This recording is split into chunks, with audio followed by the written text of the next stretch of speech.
জানতে পারছে, শিখতে পারছে, বুঝতে পারছে।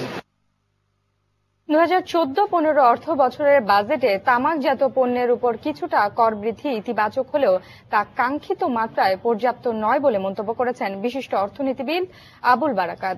সকালে জাতীয় প্রেস ক্লাবের কনফারেন্স লাউঞ্জে এক সংবাদ সম্মেলনে তিনি বক্তব্য রাখেন। এ সময় তিনি আরো বলেন, এই বাজেটে বহুজাতিক কোম্পানিগুলোকে বেশি করে মুনাফা অর্জনের সুযোগ করে দেওয়া হয়েছে।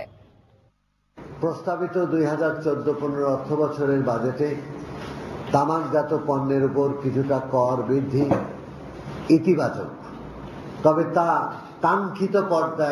কাঙ্ক্ষিত মাত্রায় পর্যাপ্ত নয়।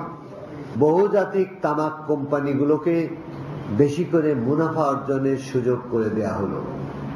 তামাক কোম্পানিকে সুবিধা প্রদান করে তামাক নিয়ন্ত্রণ সম্ভব নয়।